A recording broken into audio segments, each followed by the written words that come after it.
Hi மக்களே, இப்போ நம்ம என்ன வீடியோ பார்க்க போகிறோம்னாக்கா, கரும்பு ஜூஸ் கடை வைக்கிறதுக்காக கரும்பு கேட்டு காட்டுக்கு வந்திருக்கோம். யார் யார் வந்திருக்கோன்னு பார்த்தீங்கன்னா, நானும் என்னோடய 2 பசங்களும், கரும்பு வெட்டுறதுக்கு ஒரு அண்ணாவும் வந்திருக்காங்க. வாங்க வீடியோக்குள்ளே போகலாம்.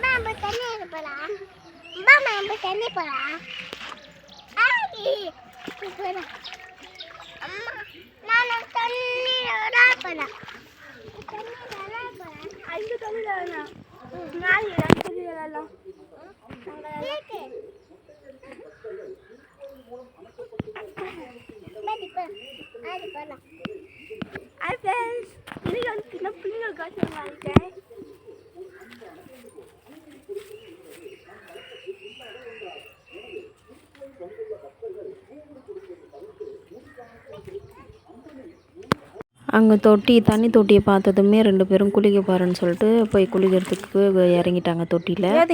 ஒரே ஆட்டம் தான், அங்கே செம்ம என்ஜாயாக இருந்துச்சு. 2 பேரும் குளிச்சுக்கின்னு இருந்தாங்க. அதுக்குள்ளேயே அந்த அண்ணாவும் கரும்பு வெட்டின்னு இருந்தாங்க.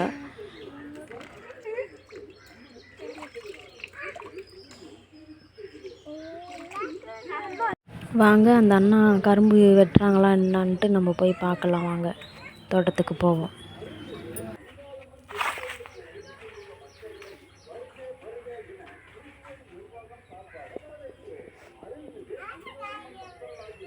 அந்த அண்ணாவும் கரும்புலாம் வெட்டியிருந்தாங்க. அதை போயிட்டு நம்ம ஒன்று ஒன்றா அடுக்கி அதை வந்து கட்டி எடை போடணும். இங்கே வந்து 1 கிலோ கரும்பு வந்து 5 ரூபா. உங்கள் ஊர்லலாம் எவ்வளோ ரேட் இருக்குன்ட்டு கமெண்டில் சொல்லுங்கள். அவங்களே வெட்டி கொடுத்தா வந்து 5 ரூபா. நாம் ஆள் கூட்டுன்னு போய் வெட்டினாங்க வந்து 3 ரூபா. உங்கள் ஊரில் எவ்வளோ ரேட் இருக்குதுன்னு சொல்லுங்கள் கமெண்டில்.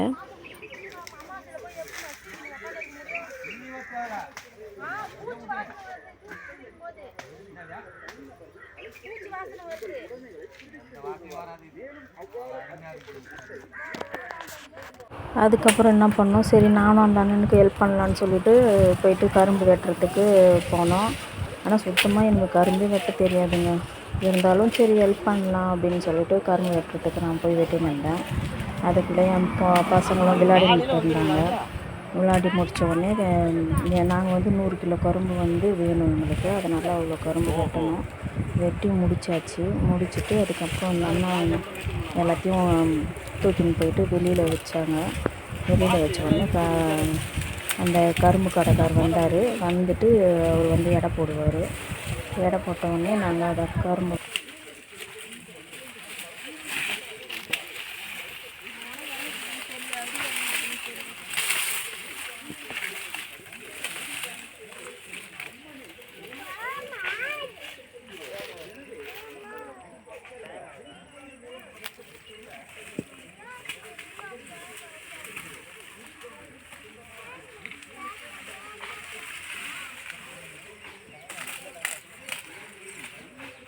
அதுக்கப்புறம் கரும்புலாம் வெட்டி முடிச்சுட்டு டைம் ஆயிடுச்சு. டீ வாங்கின்னு வந்தாங்க. டீ குடிச்சிட்டு எல்லோரும் அதுக்கப்புறம் நாங்கள் வீட்டுக்கு கிளம்பி வந்துட்டோம். அதுக்கப்புறம் மேல்மலையனூர் அங்காளம்மா கோயிலேருந்து கரும்பு ஜூஸ் கடை வைக்கிறதுக்காக தான் இந்த கரும்பு வந்து நாங்கள் வெட்டினோம். நாங்களும் மேல்மலையனூரில் தான் இருக்கிறோம். அங்கே தான் கரும்பு ஜூஸ் கடை வைக்க போகிறோம் அமாவாசை அன்னைக்கு.